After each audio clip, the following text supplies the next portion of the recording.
चुप साध रहु बलवाना। पवन तनय बल पवन समाना। बुद्धि विवेक विज्ञान निधाना। कवन सुकाज कठिन जग माही। जो नहीं होत तात तुम पाही।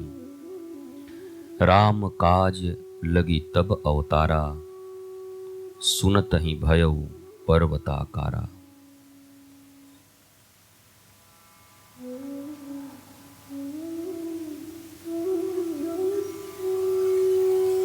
रामचरितमानस का,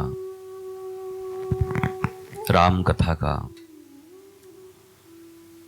मूल प्रसंग है हनुमान के द्वारा सीता की खोज। बड़े गहरे अर्थ हैं इसके। कथा जितनी सीधी है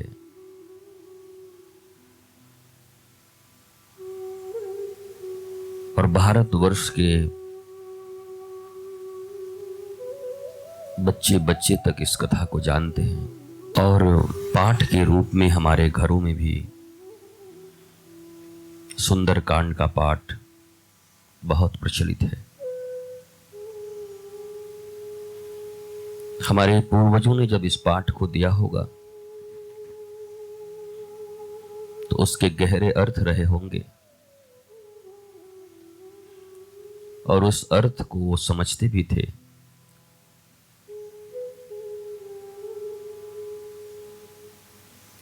और इस सुंदर कांड के पाठ से अपने जीवन को सुंदर बनाते थे। पर बाद में मूढ़ता आई। यह एक पूजा से काम बन गया। जैसे तैसे आधे एक घंटे में इस पाठ को निपटाना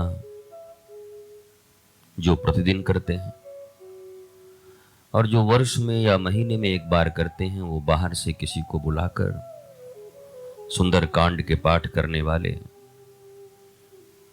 धूप दीप रोड़ी सिंदूर देकर और इतिश्री हो गया।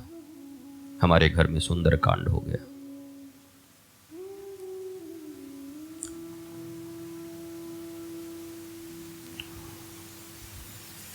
और जो इसका जीष्ट था, जो इसका मूल अर्थ था, वो गायब हो गया और मूढ़ता बची रह गई, जिसके कारण नई पीढ़ी इन सब कथाओं, प्रवचनों, पूजाओं से दूर हटने लगी। क्योंकि जीवन बड़ा व्यस्त है और इस व्यस्तता में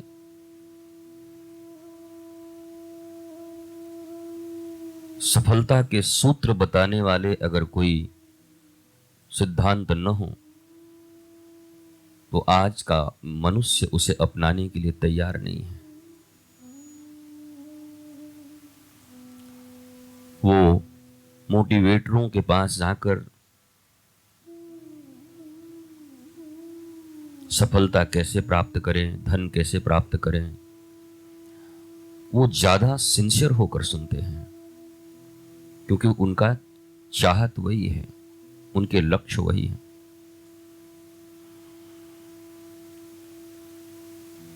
और हम में से कुछ लोग या तो इसके पूरे विरोध में उतर आए या कुछ मूढ़ता में करते रहे। जो विरोध में उतर आए उनको भी ये पता नहीं कि इसका तत्व क्या है, और जो मूढ़ता में जा रहे हैं वो तो धर्म के ऊपर बोझ ही हैं। इस विश्व से राम और कृष्ण का नाम मिटाने में उनका सबसे ज्यादा सहयोग होगा अगर ये मिट गए तो। धर्म के चोले में जितने अधार्मिक कृत्य वो कर रहे हैं और कोई कर नहीं सकता।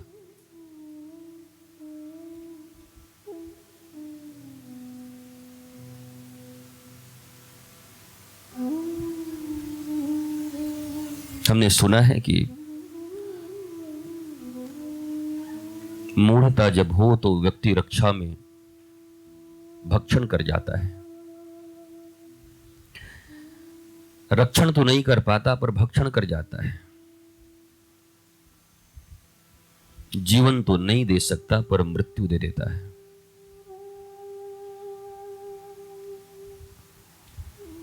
और इन सब के पीछे अगर कोई है तो हमारा मन और हमारा अहंकार।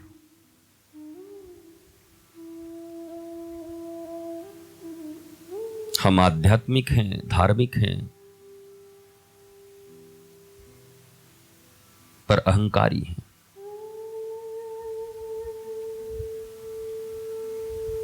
मैंने एक बार कहा था आपसे कि या तो इंफीरियर हो तब भी ये बहुत बड़ी क्लैव्यता है, जीवन का सबसे बड़ा रोग है ये इंफीरियरिटी। और अगर सुपीरियरिटी कॉम्प्लेक्स आ गई तो वो भी रोग है, दोनों। मध्य मार्ग।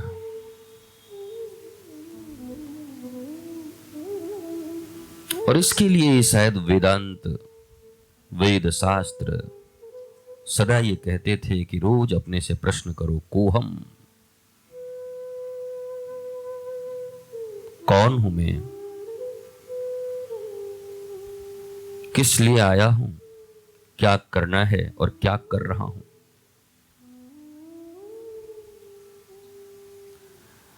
जब किसी बड़े शहर में जाते हैं, किसी बड़ी सी कॉलोनी में जहां हजारों बिल्डिंगें हैं, तो वहां पहले आप दरवाजे पर नक्शे बने होते हैं, मैप बना होता है। खड़े होकर देख लेते हैं कि ये लेन, इतने नंबर का घर, ये ऐसे ऐसे ऐसे जाने से, लेफ्ट राइट स्ट्रेट।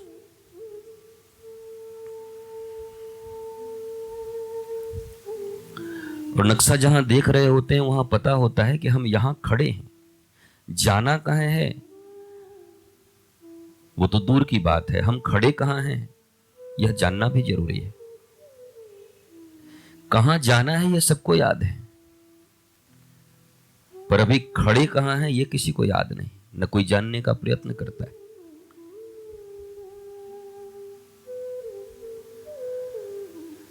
जब निमि जनक का संवाद चला भागवत में,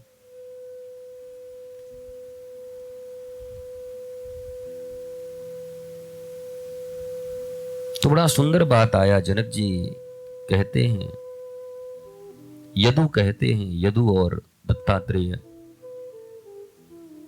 निमि जनक संवाद में ही यदु दत्तात्रेय हैं। तो यदु कहते हैं कि हे दत्तात्रेय जी, मैं आपसे कुछ पूछना नहीं चाहता, मैं बस ये बता रहा हूं कि मैं अब तक इतना चल चुका हूं, यहां पहुंच चुका हूं, और मुझे कहां तक जाना है।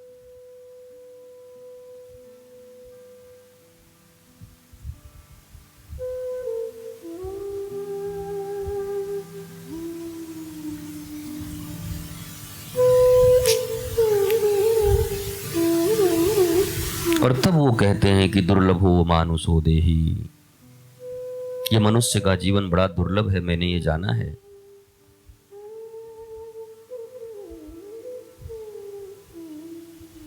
पर इसके साथ एक बड़ी दुर्भाग्य जुड़ी है कि क्षणभंगुर, दुर्लभ तो है पर क्षणभंगुर है। रात्रि सोए, सुबह उठे कि न उठे कुछ पता ही नहीं है।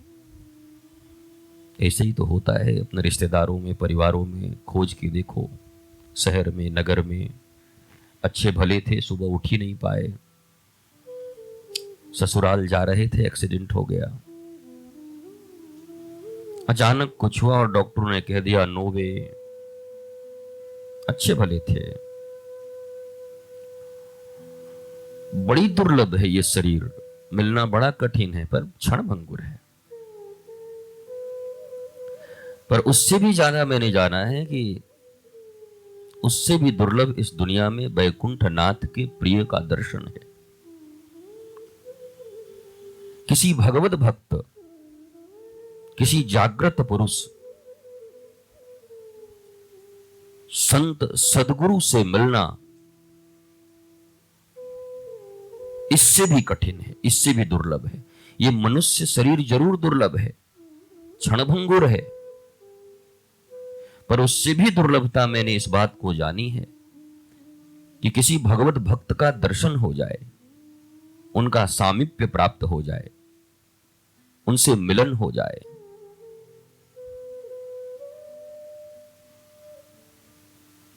नवयुग ईश्वर के संवाद में संभवतः यह बात आती है। और जनक जी ये बात कहते हैं और निमि से पूछ रहे हैं।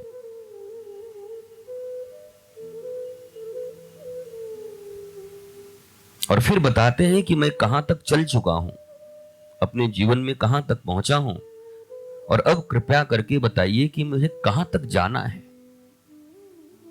यहां तक चला हूं ये मुझे पता है, जाना कहां है मुझे वो बता दीजिए।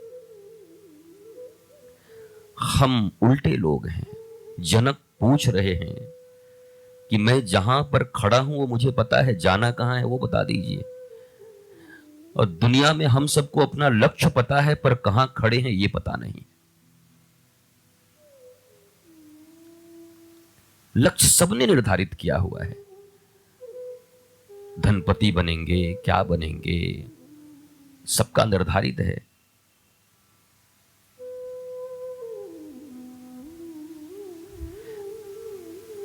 तो जीवन का लक्ष्य अगर कोई निर्धारित किया है और उसे प्राप्त ही करना चाहते हो, और चाहते ही हो, और मुझे पता है जीवन का सबसे बड़ा लक्ष्य है आनंद। मेरे साथ तुम्हें भी पता है, तुम्हारे पूर्वजों को भी पता था, राम और कृष्ण को भी पता है, ऋषियों को भी पता है, रावण को भी ये पता है, कंस को भी ये पता है, चोर को भी पता है और साहूकार को भी पता है, एक बच्चे को भी पता है और वृद्ध को भी पता है, नारी और पुरुष दोनों को यह पता है कि उसके जीवन का लक्ष्य केवल आनंद है। तो आनंद तो वो कह नहीं पाता, समझता भी नहीं, सुख मांगता है वो कि मेरे जीवन में सुख नहीं है, मैं सुखी होना चाहता हूं। थोड़ी छोटी मांग है, जानता नहीं वो। चाहत अनंत की है पर कहता सुख है।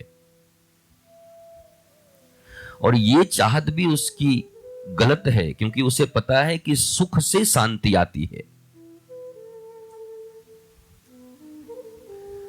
हर व्यक्ति से अगर कुरेद कर पूछो पत्ते गोभी की तरह एक एक परत निकाल के, अंतिम उसका प्रश्न क्या है, अंतिम चाहत क्या है, तो अंतिम चाहत उसकी होगी कि वो शांति चाहता है। कितना भी सुखी व्यक्ति हो, सुख तो खरीदे जाते हैं, सुख साधन से मिलता है। तुम्हारे पास चंद पैसे हैं, रुपए हैं, तो खरीद लिया हो सुख को। बड़े बंगले से लेकर, फ्रिज से लेकर, कार से लेकर, नौकर नौकरानियों से लेकर सब कर लो, सारी व्यवस्थाएं कर लो, सुख के समस्त साधन खरीद लिए।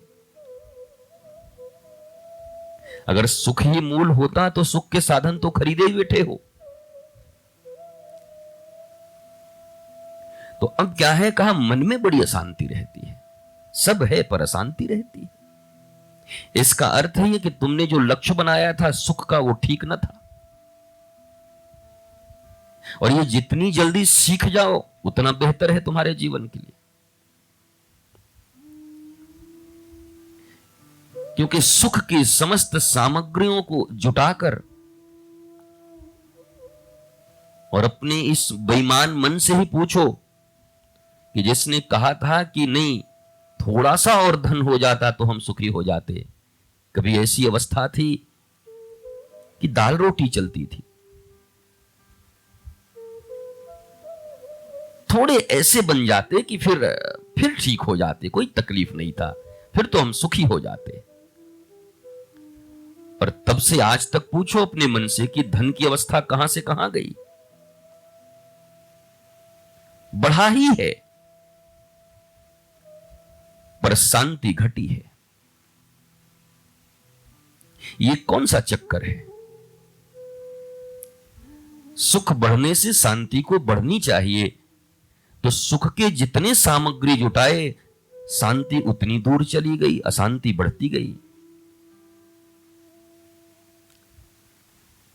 तब यह निर्धारण हुआ कि भैया सुख और सुख की सामग्रियां बड़ी चीज नहीं है। मनुष्य के जीवन में अगर बड़ी चीज कोई है तो वो शांति है। शांत। और ये सुंदर कांड हमें शांति की प्राप्ति का ही उपाय बताता है। पर घरों में इसके पाठ हो रहे हैं, उसके बाद भी अशांति पड़ी हुई है। डॉक्टर की अच्छी दवाई खाने के बाद भी बीमार हैं। तो या तो सेवन की विधि में गड़बड़ी है, या परहेज में गड़बड़ी है, या समझने में ही भूल हो गया है। कोई ना कोई तो मामला है।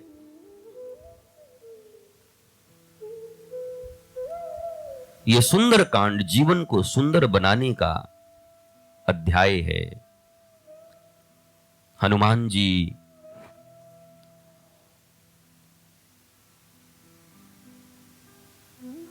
सीता की खोज में निकले हैं, निकलने वाले हैं। हनुमान साधक हैं, राम प्रभु हैं, जामवंत गुरु बने हुए हैं। गुरु कौन है? जो तुम्हें मूर्छा से जागरण में ले आए। हनुमान सोए हुए हैं, बेर खा रहे हैं पत्थर पे बैठ के, और यहां चर्चा छिड़ी है कि सीता का पता कौन करेगा। और सब अपने अपने बल के बारे में कह रहे हैं। मैं जा सकता हूं पर आ नहीं सकता, मैं आधा जा सकता हूं, मेरा शरीर बूढ़ा हो गया, मैं तो कर लेता लेकिन, मैं तो हो जाता परंतु, मेरे द्वारा तो किया ही जाता, बट इफ बट लेकिन, सब में जैसे हम लोग हैं जीवन में। कोई ये नहीं कहता कि मैं ये नहीं कर पाऊंगा, लेकिन माने ही तो असफल हो तुम। किंतु परंतु जहां आया मतलब असफल हो, लक्ष्य तक न पहुंच पाए। लेकिन क्या होता है? किंतु क्या होती है? परंतु क्या होता है इस जगत में? वो भी भक्त के लिए, गुरु भक्त के लिए, जागृत पुरुष के लिए, बुद्ध के लिए। लेकिन नाम का कोई शब्द ही नहीं है। उनकी डिक्शनरी से खो जाती है लेकिन। हर चीज के पीछे कारण वही लोग खोजते हैं जो असली कारण पुरुष को नहीं जानते। नकली कारणों में फंसे हुए हैं जगत के। पर एक बार जो उस कारण पुरुष को समझ गया, जिसके कारण ये सब कुछ है, उस कारण को समझ गए, तो किसी भी लक्ष्य में, जीवन के किसी भी कार्य में और फिर कोई कारण ना आएगा। और आएगा तो समाधान कर लोगे। पर हम छोटे छोटे कारणों में फंसे हुए हैं। भगवान का एक नाम कारण पुरुष भी है। कारण पुरुष, उन्हें नहीं जानते हम। गुरु का अर्थ है जो अंधकार से प्रकाश की ओर ले जाए, जो मूर्छा को तोड़कर तुम्हें जागृत बना दे, लापरवाह से सजग बना दे।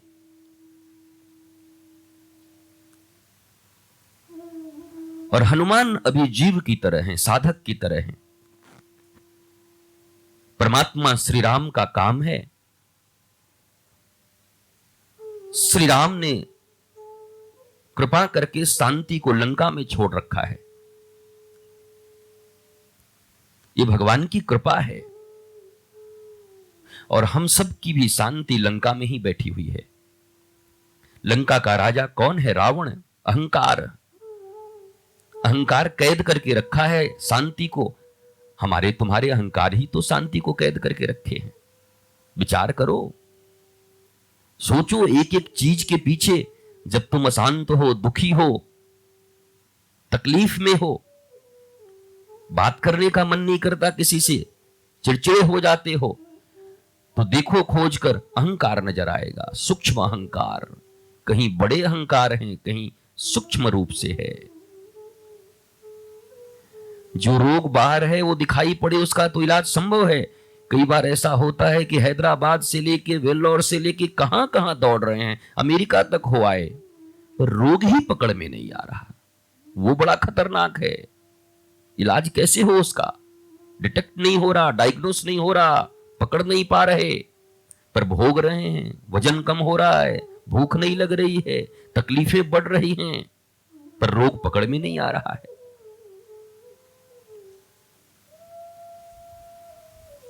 तो ये जो सूक्ष्म अहंकार है ना, ये वही रोग है जो अमेरिका में भी पकड़ा नहीं जा रहा, बड़े से बड़े जांच में भी नहीं पकड़ा जा रहा। किसी को यह मालूम हो कि मैं लोभी हूं तो लोभ को दूर करना आसान है, पर दुनिया के किसी भी लोभी से पूछो, वो तर्क दे देगा, लोभ थोड़ी ही है, अपनी वस्तु को बचा रहा हूं, अपनी पीढ़ियों के लिए पैसा जमा कर रहा हूं, अपने भविष्य के लिए सोच रहा हूं, मैं लोभी थोड़ी हूं, महालोभी है।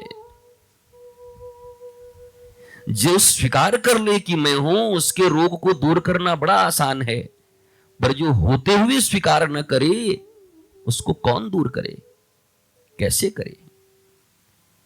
प्रारंभ से ही कहता आया हूं कि परमात्मा राजी है तुम्हें आनंद देने के लिए, तुम्हारे लक्ष्य तक ले जाने के लिए। तुम राजी नहीं हो, इसलिए जा नहीं सकते। परमात्मा अकेला कुछ नहीं कर सकता। परमात्मा करता है ही नहीं, न करता है न भोगता है, साक्षी है, देख रहा है, क्योंकि सब दे के ही तो भेजा है। मन बुद्धि चित्त अहंकार आत्मा शरीर, अब वो क्यों करने लगा? मंदिरों में बैठकर भिखारियों की तरह प्रार्थना करने से वो थोड़ा ही कुछ करने वाला है। अपनी बनाई पद्धति को तोड़ने वाला नहीं है वो।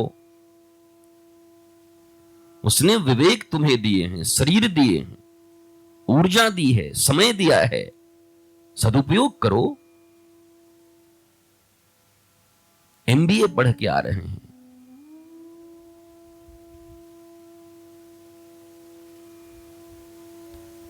बिजनेस का कैसे मास्टर बन गए, पर जीवन के मास्टर न बन पाए।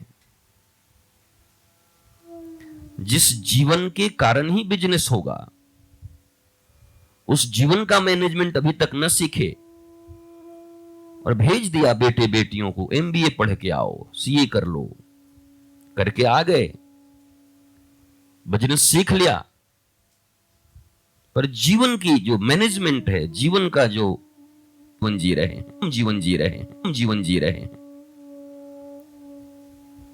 और वस्तुएं तो ना गोरी न गजनी न सिकंदर किसी को सुखी न कर पाई, तो तुम्हें कहां से कर पाएंगे? रावण कंस इतने वस्तुओं के ढेर पर बैठे हैं, धन और प्रतिष्ठा के ढेर पर बैठे हैं, फिर भी कहां शांति है उनके जीवन में? तो ये कथा, ये पूजा, ये रामायण, ये गीता, ये सब ढकोसला ढोंग हमारे लिए है जीवन में। सब ढोंगियों के जमात बैठे हुए, हम सब महाढोंगी हैं, हम सब कुछ भी सीखने को राजी नहीं है, इतनी सी अपनी जड़ता को त्यागने को राजी नहीं है, मूढ़ता को त्यागने को राजी नहीं है।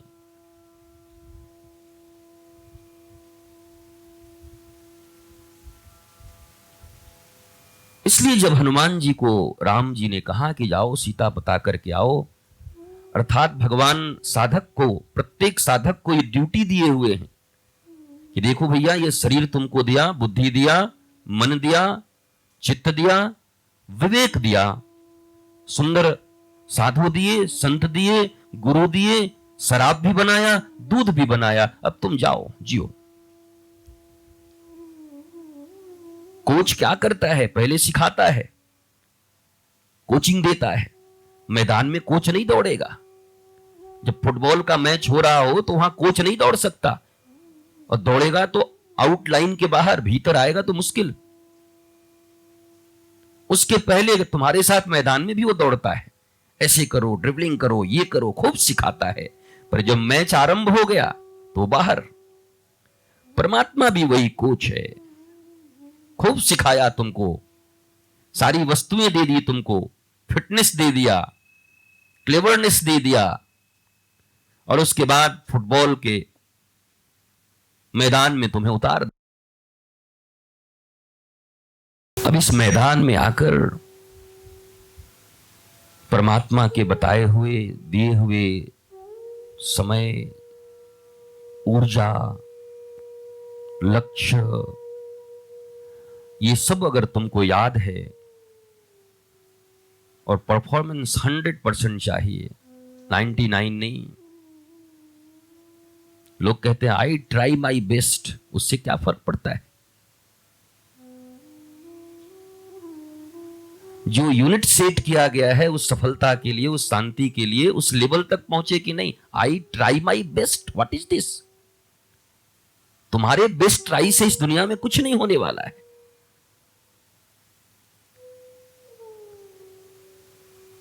उस आनंद और शांति का जो मानक है बेस्ट, उस मानक तक नहीं पहुंचते तो फेलियर हो, असफल हो,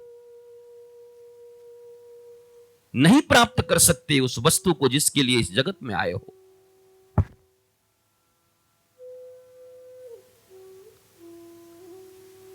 इसलिए हर व्यक्ति कहता है मैंने तो अपना प्रयास किया। तुम्हारे प्रयास से नहीं मिलने वाला है,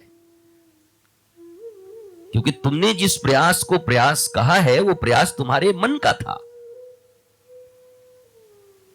और ये मन विपदा की जड़ है, ये तुमको कई बार बता चुका हूं। और तुम्हारा मन ही कह रहा है आई ट्राई माई बेस्ट, अब मैं क्या कर सकता था, ये मन कह रहा है। वरना ईश्वर अंश जीव अविनाशी, चेतन अमल सहज सुख राशि।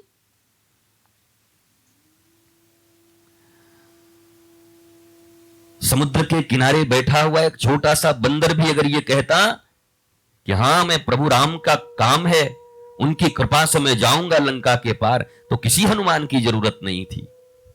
कोई छोटा सा बंदर जाके काम करके आ जाता।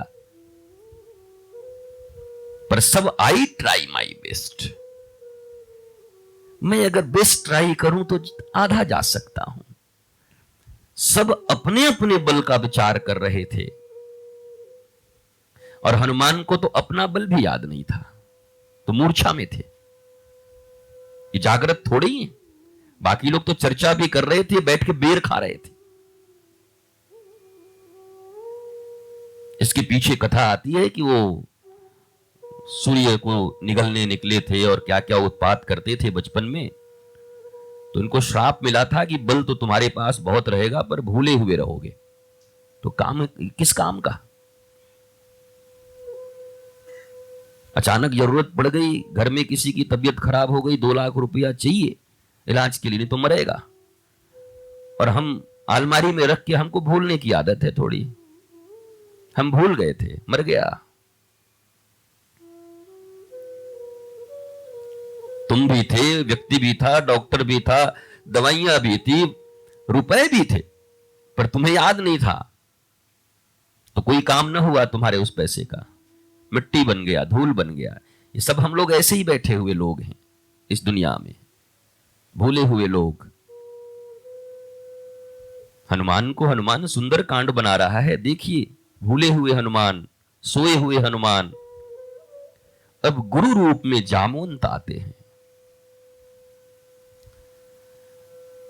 और देखा कि ये तो सोए हुए हैं, बाकी सब अपने अपने बल से करना चाहते हैं, पर हनुमान की क्वालिटी जानते थे जामवंत कि इसको अगर याद आ जाए, इसको सही बात बता दूं, तो फिर ये अपने बल की चिंता ना करेगा, ये प्रभु के बल से कर आएगा। फिर ये न कहेगा कि नहीं आप तो ठीक कह रहे हैं गुरुजी, पर हमारा थोड़ा सा, हमको थोड़ा तकलीफ है, उतना सामर्थ्य मेरे पास नहीं है। अरे तुम्हारे सामर्थ्य से कहता कौन है?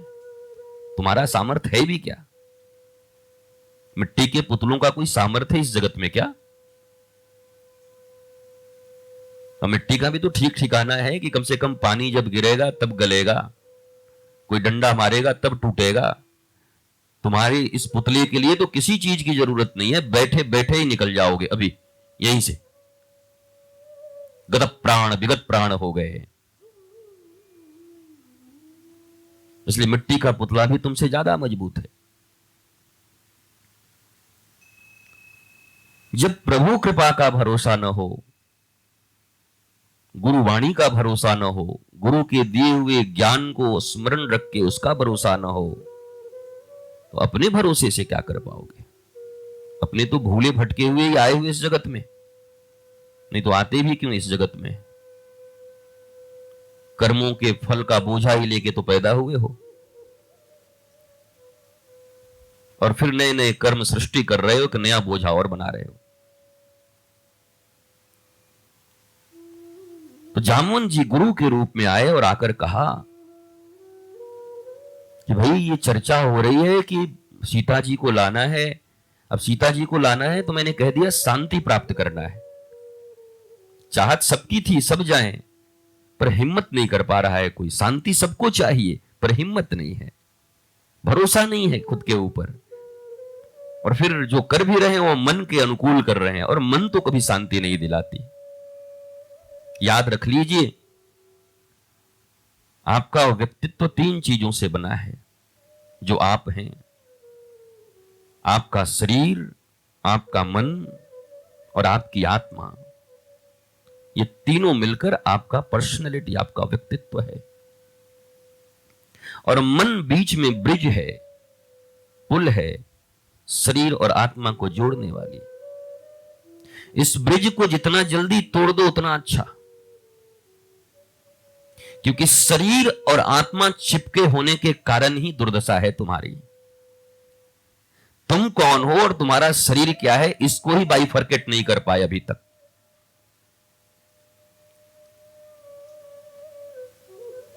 कई बार मैंने कहा कि आत्मा न जलती है, न कटती है, न मरती है, न कोई पानी में डुबो सकता है, न आत्मा को गाली लगती है। पर कोई गाली दे दे शरीर को तो पिस्टल लेके खड़े हो जाएंगे। क्यों भैया? तुमको तो वेद वेदांत सिखा रहे हैं, गुरु सिखा रहे हैं, तुम आत्मा हो, चैतन्य हो, शरीर से इतने क्यों आसक्त हो? और प्रायः मैंने जितनी भी संतों और बुद्ध पुरुषों की बात सुनी है, मैंने जाना है, एक भी ऐसे बुद्ध पुरुष नहीं है जिन्होंने ये कहा कि देहात्म भाव ही सबसे बड़ा पाप है। देह को आत्मा मान लेना, इससे बड़ा पाप, इससे बड़ी असफलता और इससे बड़ा दुख दुनिया में कुछ नहीं है। और हम सब वही मान के बैठे हैं। आत्मा तो बोलने से समझ में भी नहीं आता आत्मा किसको कहते।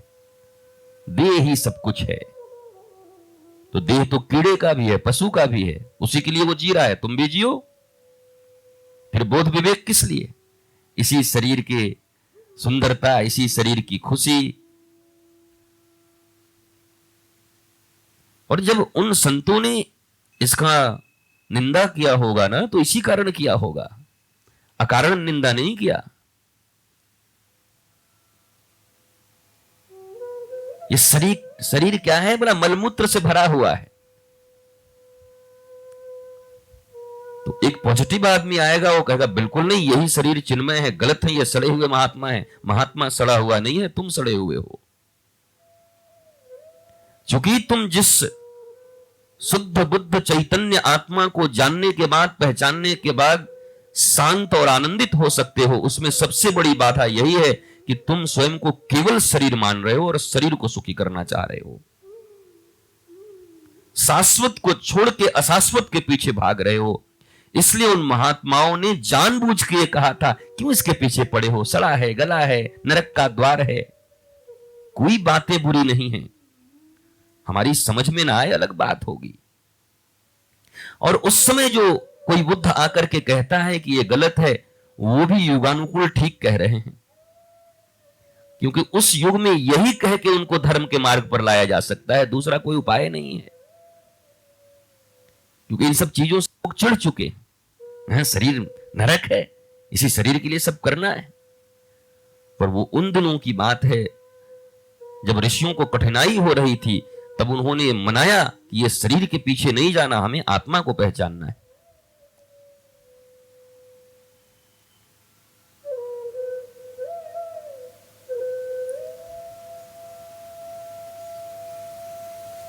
तो हनुमान जी जा रहे हैं शांति प्राप्त करने के लिए। सीता का खोज मतलब शांति प्राप्ति। किसी की बीवी खोजने नहीं जा रहे हैं। फुर्सत किसको है अपनी बीवी से कि दूसरे की बीवी खोजते चले? दुनिया अपनी बीवी के पीछे परेशान है। इनका तो कोई है भी नहीं, इनको क्या मतलब है किसी की बीवी और पत्नी को खोजने का? कौन करता है? दिखावटी में आते हैं, जाते हैं, बैठते हैं, आहा हा ऐसे कैसे हुआ, कोई किसी का नहीं है। व्यर्थ बातें हैं सब। पत्ती गोभी की परत की तरह बोला ना कि उजाड़ दो तो पता चल जाएगा कि इस दुनिया में सबसे प्रिय आत्मा है। पहले समाज मेरा है, समाज ने लात मारा तो परिवार मेरा है, परिवार में लात खाए तो पत्नी मेरी है, पत्नी ने लात मारा तो मैं अपने खुद को जानता हूं, शरीर ने धोखा दिया तो आत्मा मूल है। हम आत्मा को न पहचान पाए और आत्मा से परमात्मा तक पहुंच गए। बिना लात खाए सीखते थोड़े ही हम, लेकिन कहां सीखते हैं? रोज लात खाते हैं, रोज ठोकरे खाते हैं, उसके बाद भी ऐसी प्रबल प्रचंड माया है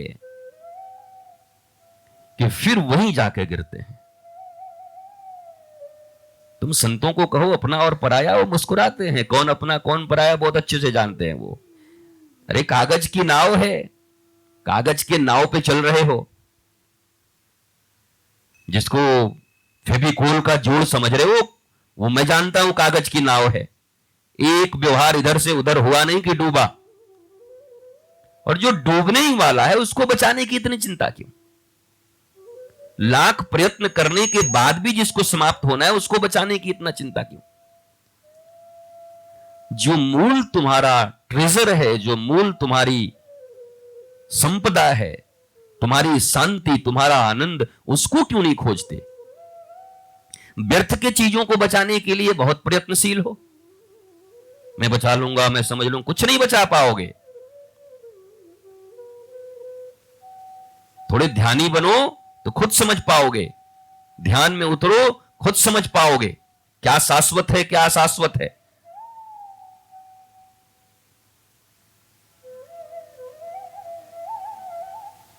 घर में आग लग जाए, अभी कहोगे मैं लोगों को बचा दूंगा, लगने तो दो। उसके बाद यही होगा कि जब आ जाएगा कि नहीं मैं रहूंगा तो बाकी बचे लोगों के लिए कम से कम मैं कुछ कर तो पाऊंगा, इसलिए मेरा बचना जरूरी है। बेटा भी आग में होगा तो कूद जाओगे। न मानो अभी इस बात को, पर ठीक वही जब सिचुएशन आएगी उस समय आत्मा सबसे प्रिय होती है व्यक्ति की, तो वो आत्मा की सुनता है उस समय कि तुम बचो, तुम इस शरीर में आए हो। अभी ये व्यवहार के लिए संसार शरीर है, चलाइए, तोड़िए मत, भागिए मत, लेकिन सत्य भी पूरा मान के मत बैठ जाइए यही है मेरा जीवन। दीवाना बनना है तो परमात्मा के लिए बनिए, दीवाना बनना है तो शाश्वत के लिए बनिए। चमड़े कपड़े लकड़ी का दीवाना बनके आज तक न किसी को कुछ मिला है न मिलेगा, दुख ही मिलेंगे। तो हनुमान जी भूले हुए हैं, जीव भूला हुआ है हमारी तरह, हम सब हनुमान हैं। अहंकार रूपी रावण ने कैद करके रखा है हमारी सीता को, हमारी शांति को। रावण क्रोधी है, रावण कामी है, रावण अहंकारी है। हमारी शांति को भी कैद करके रखने वाले यही सब चीज तो हैं। जरा सोचना तो। हम कहते हैं मर तो मर जाएंगे लेकिन झुकेंगे नहीं, ये क्या है? मूढ़ता है। शांति गंवा देंगे पर झुकेंगे नहीं, ये मूढ़ों की पहचान है। तुम न झुकोगे, कृष्ण झुकते ही चल रहे हैं। वृक्ष में फल आने के बाद वृक्ष झुक जाता है, ये सब कहते हैं। तोता पंडित भी यही रटता है और बुद्ध पुरुष भी यही कहता है। रटता सिर्फ तोता पंडित है, बुद्ध पुरुष इसको समझता है और जीता है। आप जितने बड़े हो गए आप उतने झुकते गए, विनम्र होते गए।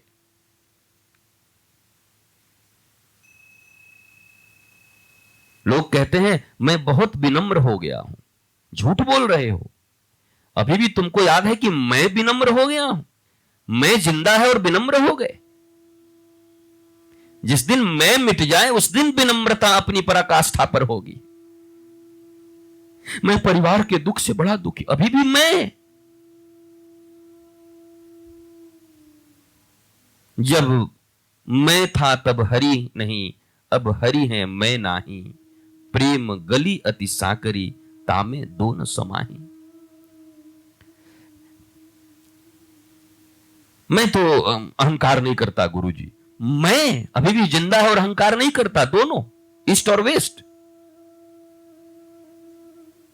और बुद्ध पुरुष हंसते हैं तुम्हारे पागलपन पर, इन सब वक्तव्यों पर। क्या करें, मुस्कुराने के सिवा कर भी क्या सकते।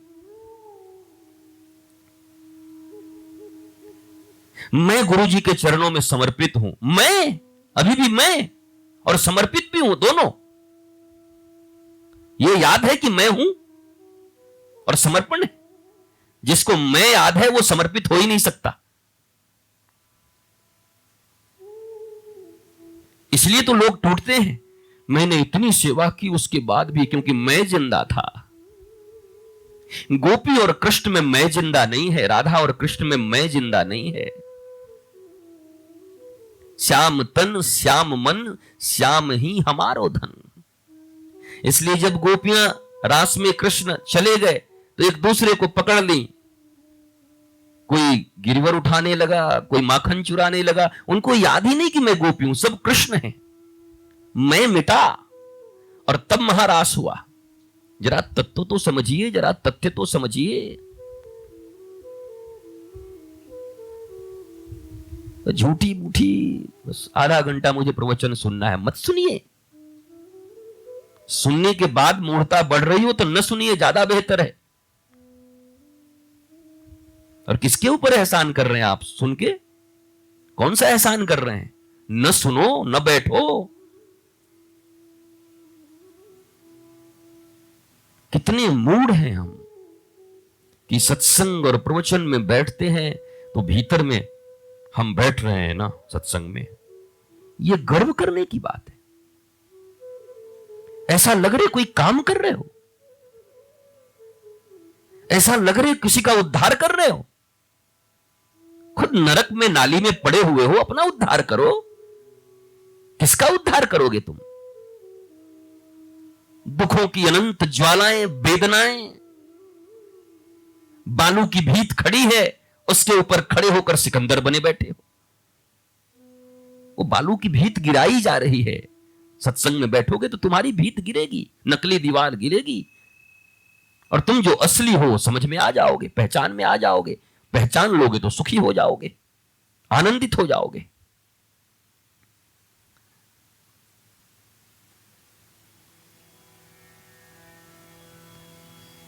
और तब हनुमान जी को जब याद नहीं है, भूले हुए हैं, तब गुरु रूप में जामवंत आते हैं और याद दिलाते हैं, हनुमान जी आपको शांति लाना है। शांति के लिए आप परेशान हैं। आप भी कोई हनुमान जी बड़े सुखी नहीं है। नहीं होते तो शांति खोजने के लिए परमात्मा भेजते क्यों? जैसे उद्धव को गोपियों के पास भेजा, वैसे हनुमान को सीता के पास भेजा। ज्ञानी नाम अग्रगण्यम है हनुमान जी। मैं तो इसी रूप में देखता हूं। किसी विद्वान का मत अगर मुझसे असहमत हो तो कोई फर्क नहीं पड़ता, वो आपका अपना मत है, मैं अपने मत से चर्चा करता हूं। जैसे राम ने, जैसे कृष्ण ने उद्धव को भेजा गोपियों के पास रस प्राप्त करने के लिए, वैसे ज्ञानी नाम अग्रगण्यम हनुमान को भेजा सीता के पास शांति प्राप्त करने के लिए। तुम्हारा ज्ञान अटल तभी होगा जब शांत हो जाओगे। ज्ञान की पराकाष्ठा तभी होगी। इसलिए जानकी के दर्शन किए बिना और जानकी से मिले बिना ही हनुमान तुम्हारा ज्ञानी नाम अग्रगण्यम होना सफल नहीं होगा। अब हनुमान सोचे कि मैं कृपा कर रहा हूं राम के ऊपर, यह हनुमान की मूढ़ता होगी। राम जी कृपा कर रहे हैं हनुमान के ऊपर, और ये तो प्रत्यक्ष आज भी देख रहे हो।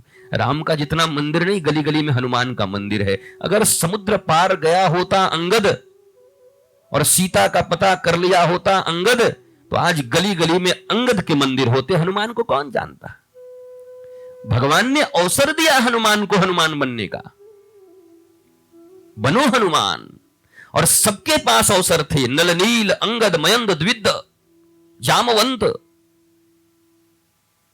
बड़े बड़े बानर थे, बड़े बड़े वीर थे। सुग्रीव,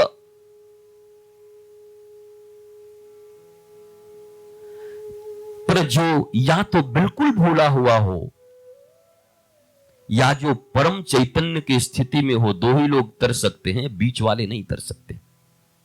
ये 50-50 वालों के लिए भगवान है नहीं, गुरु है नहीं। या तो जो सब कुछ भूल गया, मुझे कुछ याद नहीं, तब बहुत इजी है गुरु के लिए और भगवान के लिए तुम्हें कुछ बता देना। या तुम पराकाष्ठा पर हो तो बताने की जरूरत भी क्या है। पर ये जो बीच बीच में है, आधे इधर आधे उधर, थोड़ा प्रेम की बात करो तो प्रेम उमड़ आए, थोड़ा कठोर बात करो तो विरोधी बन जाए, ये 50-50 वाले लोग हैं। ये चैतन्यता की अवस्था में नहीं पहुंच सकते। टाइम पास कर सकते हैं बैठकर, वो भी मजबूरी में। प्रेम से करें तो एक और बात है, मजबूरी में। मजबूरी में धर्म नहीं करना चाहिए, मजबूरी में परमात्मा प्राप्त मत करो। उसको जिस दिन कराना होगा जबरदस्ती करा देगा। नरसिंह मेहता को करा दिया ना, एक जवान बेटा था, खींच लिया। बीच बीच में एक पत्नी थी, खींच लिया। थोड़ा तकलीफ होता था उनके कारण, भजन करना चाहते थे पर बीच में वो तकलीफ होती थी। भगवान ने कहा बस ये तकलीफ हटाई देता हूं मैं, दोनों को उठा लिया। उनको जब कराना होगा वो करा लेंगे, चिंता मत करिए।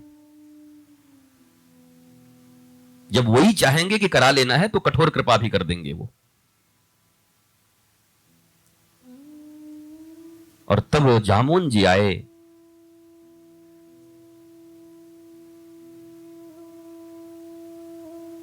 और आकर हनुमान को कहते हैं कि हनुमान जी, आप ही योग्य हो, आप ही शांति प्राप्त कर सकते हो, क्यों भूले बैठे हो।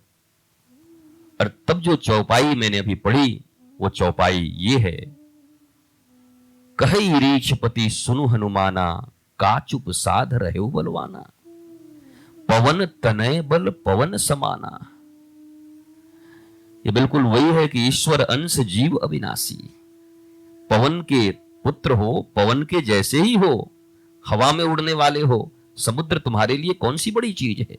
बुद्धि विवेक विज्ञान निधाना, और कौन सो काज कठिन जग माही, जो नहीं हुई तात तुम पाही। यही तो गुरु भी कहते हैं अपने शिष्य से, इस जगत में ऐसा कौन सा कार्य है जो तू नहीं कर सकता।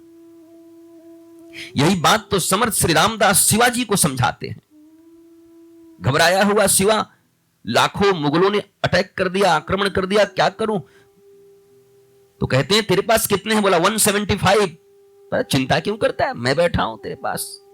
तो शिवा है, परमात्मा की संतान है, तो कुछ भी कर सकता है। और एक तरफ लाखों की सेना, एक तरफ 175, और शिवाजी विजयी हुए, मराठा साम्राज्य कायम कर दिया। पर जरा इसके पीछे के तथ्य को तो देखिए।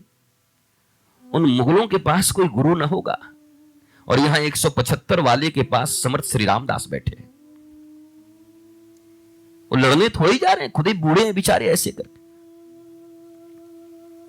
पर उनकी वाणी में ओज है, उनके स्पर्श में तेज है। कोटि सूर्य सम प्रभ, करोड़ों सूर्य से ज्यादा चमकती हुई गुरु की वाणी होती है। उनसे ज्यादा तेज और उनसे ज्यादा किरणें गुरु की एक वचन में होता है। खिड़की खुली हो तो काम आएगी, वरना खिड़की बंद करके मोटे मोटे पर्दे लगा के सोते रहिए। सुबह 6 से लेके संध्या 6 तक सूरज आपके किस काम का। तो हमारी भी खिड़कियां बंद हैं, क्रोध में, लोभ में, मोह में, मूढ़ता में, अहंकार में, ईर्ष्या में, एक दूसरे के खिड़की बंद करके बैठे हुए हैं। कहां से जाएगा सूर्य का प्रकाश, कहां से करोड़ों सूर्य के समान दीप्त तेज वचन गुरु के तुम्हारे भीतर प्रविष्ट होंगे। तुमने दरवाजे बंद करके रखे हैं, 2 कौड़ी का दरवाजा।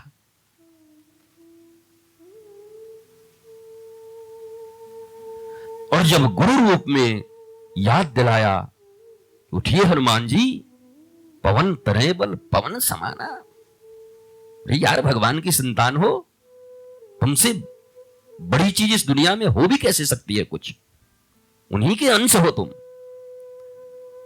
और तब हनुमान जी को याद आया, यह सुंदर कांड के पहले का चौपाई है, किष्किंधा कांड। जब हनुमान जी को गुरु के वचन, जामवंत के वचन लगे, और सुंदर कांड का प्रारंभ देखिए, शांतम शाश्वतम अप्रमेय अनघम निर्वाण शांति प्रदम। शांति की खोज है। गोस्वामी जी बड़े अच्छे राइटर हैं, भक्त हैं। वो लिख रहे शांति की खोज चल रही, पहला लाइन है निर्वाण शांति प्रदम, इसीलिए इसको सुंदर कांड कहा गया है। वरना इसमें सुंदर कौन है? बाकी सब कांड का तो नाम है, किष्किंधा में किष्किंधा, अयोध्या में अयोध्या कांड, बाल कांड में बालक है इसलिए, लंका कांड में लंका कांड, उत्तर कांड में मतलब सब लास्ट उत्तर कांड। एक यही कांड है जहां कुछ सुंदर मिलता नहीं, सुंदर किसी का नाम नहीं। सुंदर क्या है? सुंदर आपकी शांति है। जीवन में शांति आ गई तो आपसे सुंदर कौन है? इसलिए गोस्वामी जी ने इसका नाम सुंदर रखा। और वाल्मीकि जी में चले जाओ तो बड़ी अच्छी बात है। वाल्मीकि जी लिखते हैं सुंदरी सीता बैठी है, और सुंदर सुंदर हनुमान जी भी, हनुमान जी को भी सुंदर कहते हैं। और हनुमान जी वास्तव में कोई अवघड़ नहीं है, अलख निरंजन वाले बड़े सुंदर हैं। उनका रूप लावण्य, कनक के समान उनका शरीर, स्वर्ण की आभा आती है। और हनुमान जी बड़े टिप टॉप रहते हैं। जिन लोगों को ये भान न होगा कि हनुमान जी जैसे तैसे रहते हैं, बिल्कुल नहीं। 5 दिन स्नान नहीं किए हैं, बड़ी एकदम सुंदर है हनुमान। एक बंदर बड़ा सुंदर, क्योंकि उसके भीतर रामचंद्र, वो इसलिए सुंदर है कि उसके भीतर रामचंद्र विराजित हैं, इसलिए बड़ा सुंदर है वो बंदर। तो पहला जब सुंदर कांड का चौपाई आया तो उसमें लिखा जामवंत के बचन सुहाए। भारत में किसको याद नहीं होगा? यही तो हो रहा है घरों में।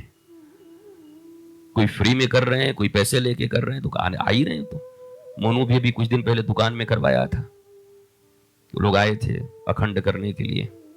जामवंत के बचन सुहाए, सुनि हनुमंत हृदय अति भाए।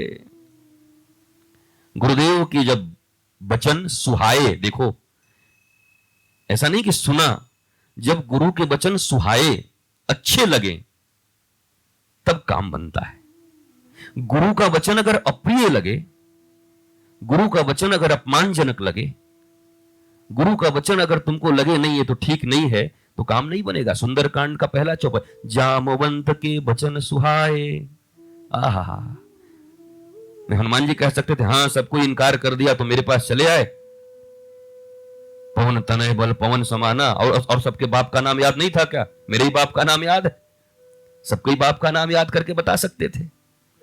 तो खुश हो गए हनुमान जी, अरे गुरुदेव मैं तो भूला ही हुआ था कि मैं वो हूं। जय हो आपकी, आपने याद दिला दिया, कृपा है आपकी।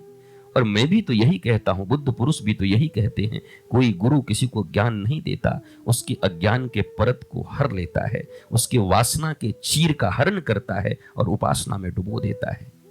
यही कृष्ण भी कर रहे हैं, क्योंकि कृष्णम वंदे जगत गुरुम। गोपियों की वासना के वस्त्र को खींचकर उपासना में डुबो दिया, और हर बुद्ध पुरुष अपने शिष्य के वासना को खींचकर उसे उपासना में डुबो देता है, अज्ञान को खींचकर उसके वास्तविक स्वरूप को दिग्दर्शन करा देता है, दिखा देता है। सुनि हनुमंत हृदय अति भाए, तब लगी मोहि परे कहूं तुम भाई। और सही दुख कंद मूल फल खाई। अब बहुत ज्यादा मैं इतना तो समझा दूंगा तो अपच हो जाएगी। एक एक लाइन समझ लो। अब इसके बाद सीधे चलिए, जब हनुमान जी रेडी हो गए चलने के लिए, गुरु का वचन आ गया, हाँ तैयार हूं, चल रहे हैं। अब हनुमान जी का लक्ष्य मिल गया कि जानकी का पता करना है। लक्ष्य क्लियर है उनके पास, सीता का पता करना है, पता करके आना है। अब लक्ष्य मिल गया उनको, तो अब देखिए अपने टाइम को कैसे मैनेज करते हैं। टाइम मैनेजमेंट कैसा है हनुमान जी का, और अपने विवेक का कैसा उपयोग करते हैं। जिसको मारना है उसको मारते भी हैं, और जहां समय बचाना है वहां समय भी बचाते हैं। तो पहले क्या किया, सिंधु तीर एक भूधर सुंदर, कौतुक कूदी चढ़े उता ऊपर। एक बड़ा सुंदर भूधर, छोटा पर्वत, छोटा कठोर जमीन, उस पर चढ़ गए जाके। बार बार रघुवीर संहारी, और तर के पवन तनय बल भारी। तो किसी ने पूछा भाई इतना बल था तो फिर एक छोटे से पहाड़ पे चढ़ के तब उछलने की क्या जरूरत थी? हनुमान जी मानो मैनेजमेंट सिखा रहे हैं कि भैया कोई काम करना हो तो आधार थोड़ा मजबूत रखना, नहीं तो हनुमान जी कहीं जोर से कर देते तो पृथ्वी के नीचे चले जाते। तो पहले ठोस जगह चुन रहे, आधार ठोस होना चाहिए, नींव ठोस होना चाहिए जीवन में। जिसके नींव कमजोर है उसकी बिल्डिंग कभी अच्छी नहीं हो सकती। एक एक लाइन बड़ा, एक एक शब्द अगर वर्णन किया जाए तो क्या नहीं है इसमें। मजबूत आधार को ढूंढा हनुमान ने और अब उस पर से छलांग लगाया हनुमान जी ने। और आपको पता है कि छलांग लगाते ही पहले कौन मिले? तो अब देखो ना, जेहि गिरि चरण देई हनुमंता, चलई सुगा पाताल तुरंता। पर्वत के ऊपर चढ़े, कठोर के ऊपर, तो वो जब उछले तो वो तो पाताल में चला गया। कहीं जमीने के ऊपर करते तो खुद ही पाताल में चले जाते पहले तो। इसलिए आधार को चुना, पहले आधार मजबूत हो, थोड़ा ऊंचा हो, और जोर लगा कर तब तक तो वो नीचे, हनुमान जी ऊपर, और जमीन पे रहते तो हनुमान जी तो हनुमान जी नीचे पहले। तो उतनी डिस्टेंस को ले लिया, उतने हाइट को ले लिया कि इतना बल लगाने के बाद ये नीचे जाएगा, मैं ऊपर निकल जाऊंगा। ये आधार है। हर कार्य के पहले कोई कार्य तय हो गया, लक्ष्य तय कर लिया आपने, तो अब आधार उसका मजबूत बनाइए। भी पढ़ते हो तो मैनेजमेंट भी पढ़ते हो तो उसमें देखते हो ना, पहले प्लानिंग होती है, वर्क का प्लान होता है, और फिर प्लान पे वर्क होता है।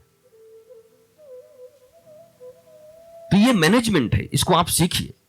कोई भी काम करना चाहते हैं जीवन में, धार्मिक बनना चाहते हैं, सत्संग सुनना चाहते हैं, गुरु के पास आना चाहते हैं, बच्ची का विवाह, चाहे जागतिक काम करो या आध्यात्मिक काम करो, कोई फर्क नहीं पड़ता, दोनों ही काम करने ही आपको, प्लानिंग उसकी ठीक हो। और इसके बाद मैं कई बार बता चुका हूं आपको कि पहले आया मैनाक पर्वत, सोना का पर्वत था, कहा थोड़ा आराम कर लो भाई। तो लक्ष्य याद है हनुमान जी को, बोला नहीं अभी लक्ष्य प्राप्ति नहीं, अभी आराम का। हम लोगों में से ज्यादा लोग परेशान क्यों हैं? हमारा मन बड़ा सक्रिय है और तन असक्रिय हो गया है। मन तो इतना काम कर रहा है कि मत पूछो, काम ही किए जा रहा है दिन भर, और तन उसके अनुसार कहीं पड़ा हुआ है। और ये असफलता, क्षोभ और दुख की निशानी है। मन ज्यादा सक्रिय हो जाए और तन असक्रिय हो जाए तो दुख और विषाद आना निश्चित है, लक्ष्य की प्राप्ति नहीं होगी। मन विश्राम में हो, हनुमान जी का मन विश्राम में है, मन में कोई खटपट नहीं है, विश्राम। बोला हाँ सीता जी का तो पता करना है, मन को विश्राम में छोड़ दिया, अब तन एक्टिव हो गया। ऐसा नहीं कि अब इधर बैठ करके एकदम मन से जाऊंगा पटक के रावण को ऐसा खींचेंगे, और जब लौट के आएंगे तो सब कोई जय जयकार करेगा, वाह मेरा तो मंदिर बन जाएगा, मुंगेरी लाल के हसीन सपने। मन सक्रिय, हम में से सब लोगों का मन ही सक्रिय है, मन बड़ा सक्रिय है। हम सोचते हैं सब मन से ही कर दें, बैठे बैठे सब कर दिया यहीं से, होता नहीं। जब लक्ष्य तय हो गया उसी समय मन को ऑफ कर दो, उसके स्विच को, चुप, मन विश्राम में चला गया। मन विश्राम में जाएगा तो शरीर में अनंत ऊर्जा आ जाएगी, क्योंकि शरीर की ऊर्जा को खाने वाला मन ही है। एक रास्ता बंद कर दिया, छेद बंद कर दिया, अब बाल्टी में जितनी पानी है उसको काम में लगा लो। मन को विश्राम देकर और तन को भिड़ा दिया, अब पवन सुत ने निकले भगवान हनुमान जी जिनको कहते हो। और वहां जब, और आप एक चीज और देखना, यहां मैंने शायद पढ़ा नहीं, मुझे याद भी नहीं आ रहा भाई, हनुमान जी चलने के पहले मैंने सुना है सबको प्रणाम किए हैं।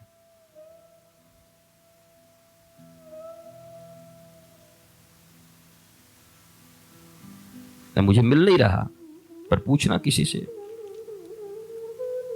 हाँ, जब लगे आमो सीत ही देखा, होई है काज मोई हरस विशेषी, यह कही नाई सबन कहु माथा, चले वो हरसी हिय धरि रघुनाथा।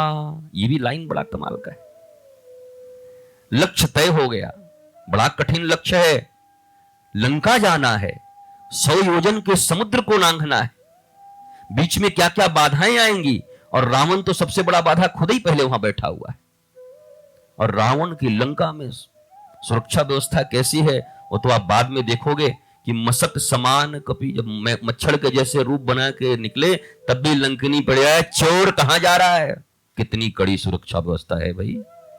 यहां तो नाव से चले आ रहे हैं कसाब, पता ही नहीं चल रहा है। वहां मच्छर के जैसा रूप बना के निकलना चाहे तो पकड़ ली लंक रहे। क्या व्यवस्था है रावण की लंका की सुरक्षा की। हनुमान जैसे छोटा रूप बना के जाने वाले को भी पकड़ लिया। कोई मामूली जगह थोड़ी ही जा रहे हैं। पर देखो बड़ी सुंदर बात है, यह कही नाई सबन कहूं माथा। यहां छोटा बड़ा नहीं लिखा है, कमाल की बात है। हनुमान जी ज्ञानी नाम अग्रगण्य में बड़े हैं और पूज्य हैं। लिख रहे हैं कि जैसे ही हनुमान जी को यह ज्ञान मिला, गुरुजी ने कहा जामोन जी ने कि भैया आप चलो ठाकुर काम करिए आओ। तो पहला काम क्या किया कि पहले जाकर के सबको, छोटे बड़े बंदर जितने भी थे ना, सबको प्रणाम किया। भैया काम में जा रहा हूं, जरा आशीर्वाद देना, जरा मेरे लिए प्रार्थना करना। अगर ये बात जरूरी ना होती तो रामायण में आती क्यों, और हनुमान जैसा ज्ञानी ऐसा क्यों करता। हनुमान कोई अज्ञानी नहीं, बड़े ज्ञानी है। चाहे बड़ा चाहे छोटा, चाहे अपना चाहे पराया, जो भी वहां कई लोग ऐसे भी बंदर बैठे थे, ये भी सोच रहे थे ये करके आ जाएगा तो इसी का ज्यादा। ऐसे लोग नहीं थे क्या, हर जगह होते, नाम तो इसका हो जाएगा। हनुमान जी उनको भी प्रणाम करने गए। दादा वो ऐसा ऐसा काम मिला है, थोड़ा आपके आशीर्वाद से ही संभव है। प्रत्येक को प्रणाम किया। हनुमान जी, आप इमेजिन कर सकते हो भगवान के इतने बड़े भक्त जिनकी इतनी पूजा हो रही है, वो सबको प्रणाम करके तब राम काम में निकल रहे हैं। और उसके साथ दो चीज और है, चले वो हरसी हिय धरी रघुनाथा। हर्ष, फंस गए अब कैसे करें क्या होगा, नहीं हर्षित हैं। चले वो हरसी, भीतर हर्ष है, उत्साह है। बिना उत्साह का कोई काम जीवन में हो ही नहीं सकता। और हिय धरी रघुनाथा, मन ऑफ कर दिया, दिल में रघुनाथ राम जी को रख लिया, किया सब। विरोधी भी एक बार कहे कि नहीं यार प्रणाम किया है तो ठीक ठीक ठीक ठीक, आशीर्वाद निकल ही जाता है, शुभकामनाएं निकल ही जाती हैं। और आप जानते हो विज्ञान के अनुसार भी कि पॉजिटिव रेस जहां बिखरी हुई होती हैं वहां सब कुछ बहुत इजी होता है करना। जाने अनजाने भी आपके लिए कोई अच्छा सोच रहा है तो उसका प्रभाव पड़ेगा आपको। जीसस का पूरा थीसिस इसी के ऊपर है, क्रिश्चियनिटी का, सामूहिक प्रार्थना। लाखों लोग सामूहिक प्रार्थना करो, उसके बड़े प्रभाव हैं। मैं भी स्वीकार करता हूं बड़े प्रभाव हैं, क्यों नहीं होगा। आखिर संकीर्तन नाम क्यों दिया गया, सामूहिक ध्यान क्यों कराया जाता है, सामूहिक नृत्य क्यों करते हैं। इसका अर्थ है इतने लोगों की पॉजिटिव रेज किरणें एक साथ जहां बिखरी हुई होंगी, किसी का कम भी होगा तो भर जाएगा उससे, कमी बेसी सबकी बराबरी हो जाएगी। इसलिए कथा, इसलिए सत्संग, इसलिए हमारे वैष्णव संप्रदाय में तो यह कहा जाता है कि भैया वो दिन बांझ हो गया आपके लिए। कौन सा, कहा जिस दिन वैष्णवों की, जिस दिन भक्तों की टोली से आप नहीं मिले। दिन में अगर एक बार भी उस टोली से न मिले तो बोला वो दिन ही बांझ हो गया।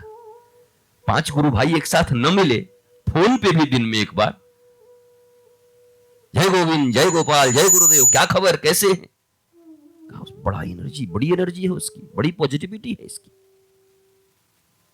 और 3 चीज देखना, ये लक्ष्य तय है, गुरु ने याद दिला दिया, सबको प्रणाम किया हनुमान जी ने, और हर्ष को हृदय में धरकर, हर्षित होकर हृदय में रघुनाथ को लेकर, सिंधु तीर एक भूधर सुंदर कौतुक, उस पे चढ़े, ऊपर गए, सामने मैनाक आया। मैनाक कौन है, लक्ष्य की ओर जब चलते हैं तो सोना आता है, धन है, धन पहले बाधा देगा, अरे क्यों फंस रहे हो, नुकसान हो जाएगा, ये हो जाएगा। और लेके कौन आता है, अपने ही लोग आते हैं, कोई दूसरा थोड़ी आएगा। उनके चाचा हैं, ये पवन के भाई हैं मैनाक, दोनों चाचा भतीजा हैं हनुमान जी और मैनाक पर्वत। ऐसी मान्यता है कि पर्वत पहले उड़ते हैं, पर्वतों के पंख होते थे। तो जब उत्पात बढ़ा बहुत जगह, तो किसी एक ऋषि ने कहा बड़ा उत्पात करते हो, पंख काटो, जो जहां है वहीं रहो। उड़ते उड़ते कहीं गिर जाते, जहां जिस गांव पे गिर जाए, पर्वत गिर जाए तो क्या हो जाए, ये तो बड़े उत्पात करते हैं भाई। अब इसके रहस्य क्या है हम नहीं जानते, तो हम न मूढ़ता कहते हैं और न हम इसको माइथोलॉजी कहते हैं, माइस्टिक कहते हैं। जब रहस्य समझ में आएगा तो आप समझना, मैं बता दूंगा। चले तो चाचा जी आए और क्या लेके आए, धन लेके आए। बेटा अभी जवानी है और अभी अगर नहीं कमा लिए तो बाद में काम कैसे करेगा, पहले इसको कमा ले। सोना लेके आए। तुम भी जब आओगे गुरु के पथ पर, शांति के पथ पर, ईश्वर को पाने के लिए, तो अपने ही लोग पहले खड़े होंगे। अरे धर्म के लिए तो पूरा उम्र बचा हुआ है, बूढ़े होके कर लेंगे। और ये फिर वही बात है कि बूढ़े होकर वृंदावन चले जाएंगे, पर आज तक कोई नहीं पहुंचा। बस जहां बेटा का विवाह हुआ, पोता हुआ, हम जिम्मेवारी से मुक्त, एक बिटिया है उसकी शादी कर दें, जीवन में बहुत काम किए हैं गुरुजी, अब तो वृंदावन में आपके पास रहना है। ऐसी बात होती तो वृंदावन तो आज पता नहीं संघाई बन जाता, पर वृंदावन जस का तस खाली है। इतनी कॉलोनियां बन गई, इतने बड़े बड़े बिल्डिंग बन गए, इन्वेस्ट कर दिया बड़े बड़े सेठों ने, वहां पर रहने वाला कोई नहीं है। वो तो तू गया जाके देखा, हजारों हजारों कमरे हैं, बंद ताले पड़े हैं, कोई रहने वाला ही नहीं। ऐसी बात होती तो वृंदावन में भीड़ हो जाती, अयोध्या में भीड़ हो जाती। तो ये मुंगेरी लाल के हसीन सपने हैं कि बस अब हो जाए तो हम तो वृंदई बन जाने वाले हैं। ऐसे ही वहां अभी एक गुरु भाई के पिता से बहुत पुत्र की झगड़ा हुआ, मैं वहीं पहुंचा था, तो बोले गुरुजी बस अब पूरा जीवन वृंदावन में, अब हिलडुल नहीं पा रहे थे, इतना क्रोधित हुए, वृंदावन ही जाऊंगा। और एकदम एक कमरा मेरा बनना चाहिए, वो कमरा बनवाना शुरू कर दिए। और मैं भी बोला कि बढ़िया आदमी है, इसका तो मरकट बैराग्य है, 3 दिन के बाद टूटेगा, पर कम से कम अभी दे तो रहा है, जो दे दे भाई, चल बनवा दे। अब दे तो दिया, बंद हो गया। 15 दिन में कहा नहीं गुरुजी, अब परिवार छोड़ के, बच्चों को अंत समय में छोड़ के थोड़ा और दिन इन लोग को ठीक करके तब आता हूं। मैं, मुझे पता है बनवाया तू है, रहेगा कोई और, ये तो मैं जानता, तू कहां रहेगा, कोई मामला ही नहीं बनता तेरे आने का। तो मरकट बैराग्य टूट गया 2 दिन में, टूटता ही है, ऐसा ही तो होता है। और फिर हनुमान जी चले, तो चाचा जी जो आके कहे ना उनसे लड़, तुम में और हनुमान जी में अंतर हो सकता है, तुम चाचा से भिड़ जाओगे। हनुमान जी भिड़े नहीं, हनुमान जी ने प्रणाम किया। अरे रे कितना ख्याल रखते हैं, आज आपको देख के पिताजी की याद आ गई, और बहुत थका हुआ भी हूं, पर क्या करूं, राम काज कीन्ही बिना मोहि कहां विश्राम। चाचा बस जाके माता का पता करके और लौट के पहले विश्राम करके तभी राम जी के पास जाऊंगा। आपका प्रेम मैं भूल नहीं सकता। और प्रणाम किया उनको, नहीं तो बाधा खड़ा कर देते वहीं पर, वो बकबक शुरू हो जाती, 5 गांव वालों को जुटाते, निंदा करने लगते, अरे बड़ा भारी आदमी बन गया। हनुमान जी ज्ञानी नाम अग्रगण्यम है, शांति की खोज में गए हैं, व्यर्थ की जगह पर अशांति पैदा करने के लिए वो तैयार नहीं। अभी अशांति पैदा करेंगे कहां, जब सिंह का छाया पकड़ के जो दबाती है उसको तो एक ही मुक्का में। सिंह का क्या है, ईर्ष्या है, ईर्ष्या मात्सर्य बोलते। कोई ऊपर उड़ रहा है, उसकी छाया को पकड़ के दबा देती थी, ईर्ष्या भी तो यही है, हमसे ऊपर कोई उड़ रहा है, उसकी छाया को पकड़ के नीचे खींचो। कोई एक फटे हुए लुंगी में उंगली डालो, पुराना कोई चरित्र खोजो, बचपन में कहां था, किस स्कूल में पढ़ता था, खोजो इस बाबा का पूरा हिस्ट्री, कुछ ना कुछ तो मिल ही जाएगा। और उसके बाद उसके छाये को पकड़ के गिराओ नीचे उसको। ये सिंह का है, यही मात्सर्य है, इसको ईर्ष्या बोलते हैं। हनुमान जी ने चाचा को प्रणाम किया, धन को और अपने रिश्तेदारों को ठुकराया, पर बड़ी शांति से और विनम्रता से, उन पे लड़ाई नहीं की। और आगे देवताओं ने भेजा सुरसा, सुरसा नाम अहिन के माता। और वहां क्या है, ये 32 भयऊ तो 64 भयऊ तो 128 भयऊ तो 256 भयऊ, जस जस सुरसा बदन बढ़ावा, तासुदो ने कपि रूप दिखावा। अब तो ये दुगना, तो ये दो दुगना, तो ये दुगना। अरे हनुमान जी बोले यार लक्ष्य निर्धारित है, टाइम भी निर्धारित है, ये तो टाइम खा जाएगी पूरा। ये तो दुगना होने का कोई अंत ही नहीं है। मैं दुगना, फिर ये दुगना, फिर ये दुगना, फिर ये दुगना। भैया ये अहंकार है, ये प्रतिस्पर्धा है। समाज के साथ और लोगों के साथ कभी प्रतिस्पर्धा मत रखो। अच्छा वो हमसे आगे चला गया, डबल घर बनाऊंगा। भैया अभी बगल में और तुमसे बड़ा सेठ आके 4 घर बना जाएगा, अब क्या करोगे? अब बाकी की जो बची खुची 20 साल की जिंदगी है, 10 साल की, रगड़ो फिर। रगड़ के है 6 घर बनाया, तब तक आके वृंदावन में ऐसे ही चल रहा है अभी। एक उठे आके तो महात्मा जी ने इतना बड़ा मंदिर बना दिया, तब तक एक बगल में आके उठ के बोला कि 1700 मीटर का मंदिर बनाऊंगा। अभी वो तैयारी है कि एक ऋषि, नाम नहीं लूंगा किन्हीं का, एक ऋषि कहे कि मैं तो 500 एकड़ में, और दुनिया का नहीं, इससे 4 गुना ऊंचा बनवाने वाला। अब वो उन्होंने जो बनवाया था उनका छोटा पड़ गया, फिर उसके बाद उनका छोटा पड़ गया, उनका बाद उनका छोटा पड़ गया।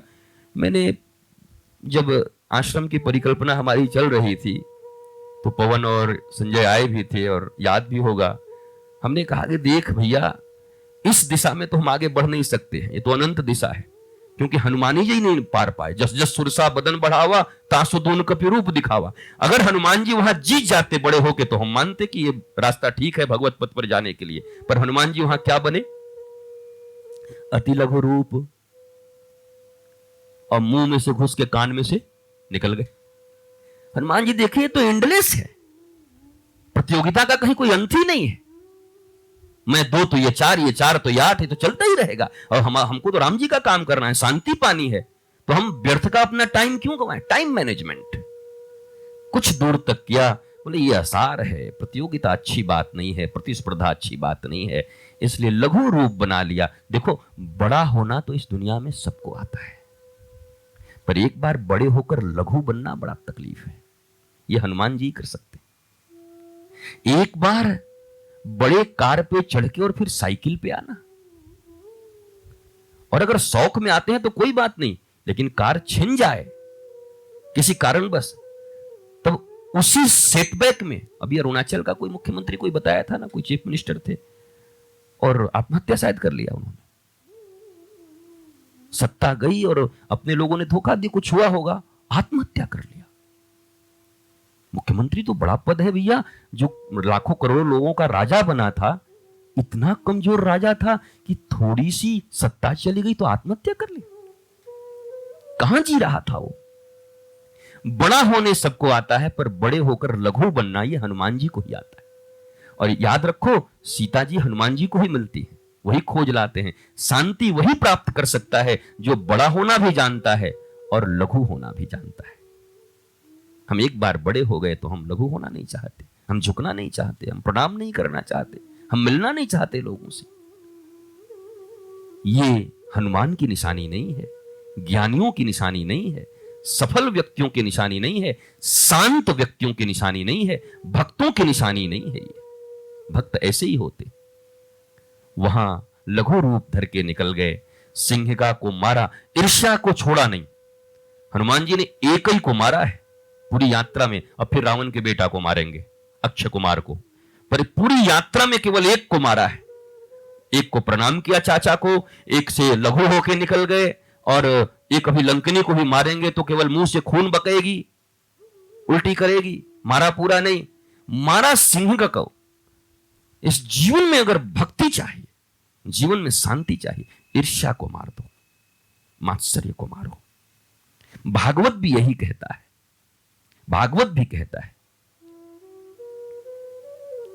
निर्मत्सरा नाम सताम धर्म प्रोजित कई तवोत्र परमो निर्मत्सरा नाम सताम। भागवत का भी यही श्लोक है कि भैया धर्म के क्षेत्र में तो प्रवेश ही नहीं कर सकता वो व्यक्ति, शांति के क्षेत्र में कौन? कहा जो मत्सरता पूर्ण हो। मत्सर कहते हैं ईर्ष्या को, जेलसी, डाह। उसके पास इतना, वो ऐसे वैसे कहेगा, मैं उसकी बात सुनूंगा, ईर्ष्या। हनुमान जी ने कहा बाकी सबको छोड़ देना, चाचा को मारने मत जाना। धन को मारने मत जाना, धन काम आएगा।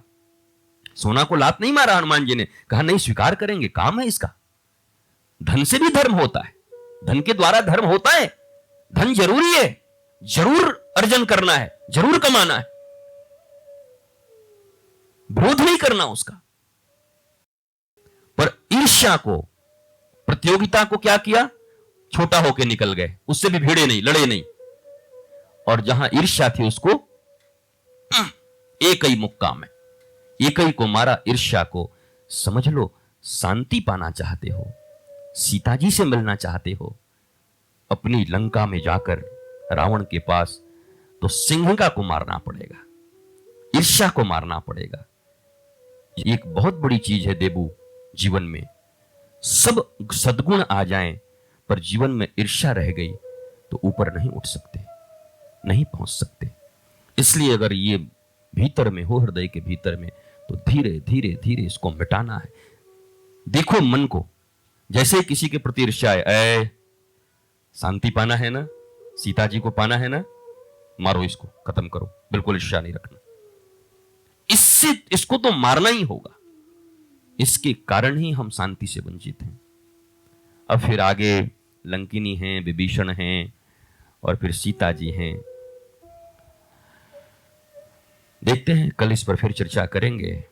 आज इतना ही है, पर इतने गुण भी अगर आपके भीतर आ गए तो हनुमान के रूप में राम का काम करने के लिए, और नाम तो राम का है पर काम तो हमारा है। नाम है राम जी की पत्नी खोजने जा रहे हैं, पर खोजने जा रहे हैं अपनी शांति को। सीता भक्ति है और शांति है, स्वरूप है ना, यहां तो सब प्रतीक है ना। राम, रामो विग्रहवान धर्म, धर्म की मूर्ति राम है। ये हर व्यक्ति यहां प्रतीक है। कौन जीव है, कौन परमात्मा है, कौन गुरु है, कौन शांति है, यहां व्यक्ति कोई नहीं है। वेदांत की दृष्टि से सोचो, सीता कोई नारी, सीता कोई राम की पत्नी, वो है, उनको प्रणाम करो, एक वो है। और एक सीता शांति है, जिसकी प्राप्ति का उपाय बताया जा रहा है इस सुंदर कांड में, वरना ये पोथा हो जाएगा। इस पोथा को कौन पढ़े। और हुआ भी यही, जब कई लोगों ने इसको खंडन कर दिया, पर इसमें रत्न है, ये हमारा जीवन है, ये जीवन के एक एक प्रतीक हैं जिनके बारे में इसमें बताया गया है। आप मूढ़ हैं, नहीं पढ़ पाते, इसलिए आपको खराब लगता है, आपको माइस्टिक लगती है, आपको लगता है क्या इसमें उल्टा पलटा चीज लिखा हुआ। कोई उल्टी चीज नहीं है, प्रतीक तो समझो, पहचानो तो उन शब्दों को। जो ट्रैफिक के सिग्नल्स को नहीं जानता, कई जगह ऐसे होता है, गोल होता है, फिर ऐसे करके चौराहे पर बड़े बड़े देखें, ऐसे निकला ऐसा, ये क्या है, बोला ये चौराहे का निशानी है, आगे जब ऐसे ऐसे रहेगा तो आगे रेलवे का ही फाटक है। साइन को पहचानिए, ये सब पात्र साइन है, ये सब पात्र प्रतीक है। इन प्रतीकों से समझकर वहां तक आपको पहुंचना है। इसलिए सजग रहिए, सक्रिय रहिए, मन को विश्राम दीजिए और सदा सजगता रखिए। देखिए हनुमान जी कितने सजग थे, जब लंका पहुंचेंगे तब आपको बताएंगे। सीता जी का पता करना, कितने सजग हैं, एकदम थोड़ा सा, इतना भी कहीं मिसमैनेजमेंट न रह जाए, नहीं तो इतने बड़े काम से वंचित रह जाएंगे। बड़े सजग हैं, और सजगता के साथ फिर माता सीता का पता करके आ भी गए। और जब आप ये सब काम करते हो ना, तो परमात्मा भी तो आपकी सहायता करते हैं। हनुमान जी सिर्फ पता करने गए थे, पर मन में एक इच्छा थी कि माता को इतना दुख हुआ है, इसका कुछ ना कुछ बर्बाद करके आता तो बड़ा अच्छा होता। पर राम जी कहते, खबरदार, दूत बन के जा रहे हो, कुछ भी बर्बाद करके नहीं आओगे। जब भरी सभा में जब रावण ने कहा कि पूंछ में आग लगाओ, हनुमान जी कहे, वाह ठाकुर बड़े चालू हो यार, काम तो मेरा बना ही दिए, हम भी तो यही चाहते थे, एक बार पूंछ में आग तो लगे। मन, अब हमारे ऊपर दोष भी नहीं आएगा, भाई पूंछ में आग लगा था तो गर्मी में भाग रहे थे इधर से उधर, क्या करें। और वाई में तो पूरी लंका जलाई दी उन्होंने। तो आप जब निकलते हो तो परमात्मा भी आपकी सहायता करते हैं। मन में कोई बात होगी ना, हनुमान जी सोच रहे थे, ये तो पता करने की बात तो ठीक कहे, लेकिन माता को जिसने कष्ट दिया है उसको थोड़ा कुछ करूं नहीं। पर राम जी मना किए हैं, धैर्य से थे, तो राम जी ही रावण के मन में प्रवेश किए। अब कहे कि रावण भाई, तो हाँ, बोला पूंछ में आग लगाना इसका, बड़ा बदमाश है। हाँ, ये तो तैं ठीक कहा था।